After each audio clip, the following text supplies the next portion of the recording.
और काफ़ी समय पहले आप और हम सभी भगत भाई बहनों ने एक संकल्प लिया था कि आज के बाद जब हमें गुरुदेव भगवान की पहचान हो चुकी है, हमें उनका भक्ति विधान, भक्ति संविधान पूर्णतया समझ में आ चुका है उन्हीं के आशीर्वाद से, उसके बाद में हम पूर्णतया अपने गुरुदेव के ऊपर ही आश्रित रहेंगे। ये हमने एक संकल्प लिया था।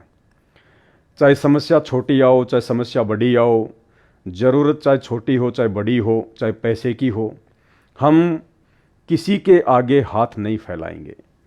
जैसे हम लोगों ने पहले उपदेश भी ले रखा था, लेकिन इतना ज्ञान नहीं था, इतनी जानकारी नहीं थी, जिसके चलते छोटी छोटी आवश्यकताओं के लिए हम समाज में अपने रिश्तेदारों के आगे, अपने भाई बंधुओं के आगे और अपने ही गुरु भाई बहनों के आगे हाथ फैला दिया करते थे। लेकिन अब हम सभी सत्सेवक भाई बहनों ने ये संकल्प लिया है कि आज के बाद यदि मेरे जीवन में किसी भी प्रकार की कोई भी समस्या आएगी, कोई भी संकट आना होगा, तो मैं अपने गुरुदेव परम पूज्य सतगुरु रामपाल जी परमेश्वर जी से ही मेरी हर प्रकार की समस्याओं के समाधान की, संकटों के निवारण की प्रार्थना करूंगा।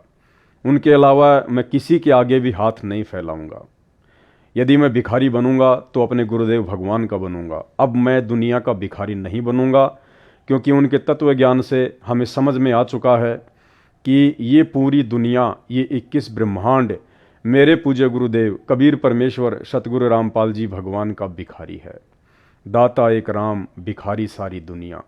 और नित्य नियम में गुरुदेव हमें पढ़ाते हैं कि गुरु समान दाता नहीं और याचक शिष्य समान। याचक यानी मांगने वाला, प्रार्थना करने वाला, भिखारी। गुरु समान दाता नहीं और याचक शिष्य समान, तीन लोक की संपदा सो गुरु दीनी दान। अब इसके बाद इस भिखारी समाज से, भिखारी रिश्तेदारों से, भिखारी भगत भाई बहनों से भला कौन सी चीज़ हम मांग सकते हैं और कौन सी चीज़ हमें वो दे सकते हैं, जब संसार की सबसे बड़ी संपदा ये नाम उपदेश और अपनी रजा, अपनी मेहर, अपना आशीर्वाद गुरुदेव ने हमारी झोली में पहले से ही डाल दिया है। तो अब हमारे जीवन में चाहे समस्या छोटी हो या बड़ी हो, और यदि कोई समस्या हमारे जीवन में आएगी मर्यादाओं में रहते सहते, तो गुरुदेव भगवान ने कहा कि बेटा, सूली की सज़ा परमात्मा सूल में काट रहा है।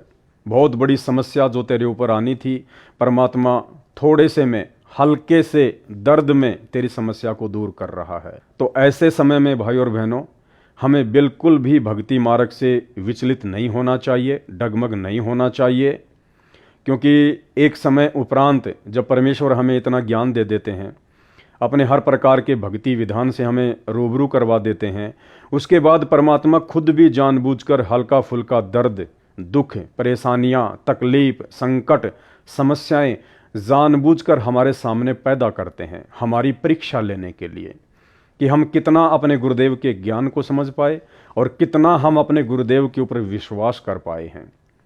क्या इतने दिनों के बाद, इतने वर्षों के बाद, इतना ज्ञान लेने के बाद भी छोटी छोटी बातों के लिए हम दुनिया के भिखारी बनेंगे, या छोटी छोटी समस्याओं के लिए हम दुनिया के आगे हाथ फैलाएंगे, या किसी और से उम्मीद की आशा करेंगे?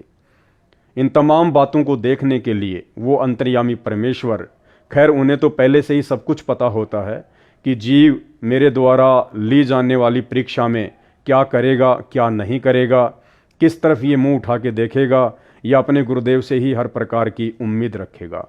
उन्हें तो सब कुछ पहले से ही पता होता है, क्योंकि हम रोज़ संध्या आरती में पढ़ते हैं, अंतर्यामी एक तुम आत्म के आधार, और जो तुम छोड़ो हाथ तो मोह कौन उतारे पार। गुरुदेव भगवान अंतर्यामी हैं, वो हमारे घट के अंदर की सब बातें जानते हैं। जो बातें हम सोचते भी नहीं हैं या आने वाले कुछ वर्षों में सोचेंगे, वो बातें भी परमेश्वर को पहले से ही पता है। तो परमेश्वर हमारी औकात, हमारा ज्ञान आधार, हमारा विश्वास कि आपका गुरुजी के प्रति कितना विश्वास है, आपके अंदर अभी तक कितनी दृढ़ता आ पाई है, आप सतलोक जाने की दिशा में कितने आगे बढ़ पाए हैं, आपके अंदर अभी कितनी कमजोरियां और कितनी कमियां हैं, इन सब बातों की जानकारी से हमें रूबरू करवाने के लिए, हमें परिचित करवाने के लिए स्वयं से परमात्मा इस प्रकार की छोटी मोटी समस्याएं देके, दुख दर्द देकर, मन में शंकाएं पैदा करके भी अपने भक्तों की परीक्षा ले लेते हैं। तो भाई और बहनों, हर स्थिति में अब हमने दृढ़ ही रहना है, चाहे कितना ही भयंकर काम क्यों ना बिगड़ता दिखाई दे। हमने किसी और के ऊपर अपने गुरुदेव के अलावा उम्मीदों की नज़रें नहीं टिकानी है। महाभारत के प्रकरण का हवाला देते हुए पूज्य गुरुदेव भगवान ने बताया कि जब पांचों पांडव द्रौपदी को जुए में हार चुके थे और जब दुर्योधन ने एक बांदी के द्वारा द्रौपदी को नीचे आने के लिए संदेशा भिजवाया और बांदी ने जाकर कहा कि द्रौपदी, युधिष्ठिर तुझे जुए में हार चुका है और दुर्योधन अब तुझे नंगा करेगा। तो द्रौपदी को यकीन नहीं हुआ। उसने कहा कि क्यों मजाक करती है, मेरे पांचों पति एक से एक महारथी, एक से एक धनुर्धारी, गदाधारी अभी जिंदा हैं, नीचे बैठे हुए हैं। उनके रहते सहते भला किसकी मजाल जो मुझे हाथ लगा दे। इसके अलावा गंगा पुत्र भीष्म, द्रोणाचार्य, कृपाचार्य, कर्ण, विदुर और स्वयं धृतराष्ट्र भी तो सभा में बैठा हुआ है। इन सब के रहते सहते भला दुर्योधन की क्या औकात जो मेरे कपड़े उतार सके, मेरे वस्त्रों का हरण कर सके। उसको अहंकार था, उसको घमंड था। लेकिन जब वो नीचे गई, दुशासन आया और उसके बालों को पकड़कर घसीटता हुआ उसे सभा में लेकर गया। और वहाँ जब उसने देखा कि मेरे पांचों पति जिनके ऊपर मैं फूला नहीं समा रही थी, जिनके ऊपर मैं नजरें टिका के बैठी हुई थी, उनकी गर्दनें नीची थी। भीष्म पितामह, कर्ण, द्रोणाचार्य, दुर्योधन का मलिन अन्न खाकर उनकी बुद्धि भी भ्रष्ट हो चुकी थी, उन्होंने भी नीचे गर्दन कर ली। और तो और दुर्योधन का पिता धृतराष्ट्र, जब द्रौपदी ने उससे प्रार्थना की, उसने भी नीची गर्दन कर ली। उसके बाद में द्रौपदी का अहंकार टूटा, उसका घमंड टूटा कि मैं जिनके ऊपर नजरें टिका के बैठी थी, आज वो सब नीची गर्दन करके बैठे हुए हैं। तब द्रौपदी ने अपने गुरु को याद किया। उस समय श्री कृष्ण जी उनके धार्मिक गुरु थे। और जब उसने श्री कृष्ण जी को याद किया तो श्री कृष्ण जी ने तो कहाँ द्रौपदी की रक्षा के लिए आना था, वो तो उस समय अपनी पत्नी रुक्मणी के साथ चौपड़ पासा खेल रहे थे, शतरंज खेल रहे थे। लेकिन वो गुरुओं का गुरु, जगत गुरु, सर्वसृष्टि रचनहार, हम सब जिनकी आत्माएं हैं, कभी न कभी किसी न किसी जन्म में हम उनकी शरण में रह चुकी हैं, उस परमेश्वर को सबकी चिंता है।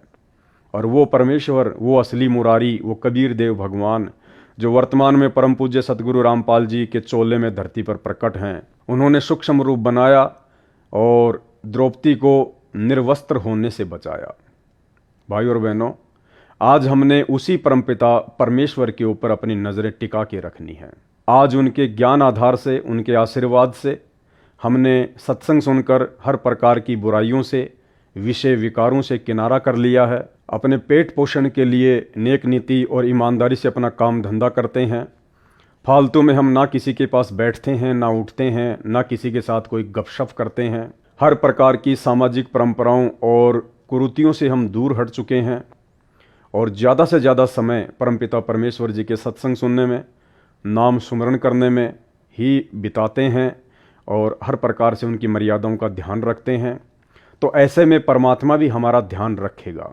लेकिन हमने थोड़ा सा विचार करना पड़ेगा।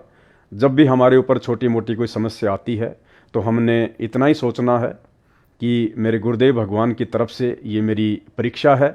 परमात्मा चेक करना चाहते हैं, देखना चाहते हैं कि सतलोक जाने के लिए अभी मेरे अंदर कितनी कमजोरियां हैं, कितना कच्चापन है, कितना मैं तैयार हो पाया हूँ। तो ऐसे समय में हमें बिल्कुल भी डगमग नहीं होना है।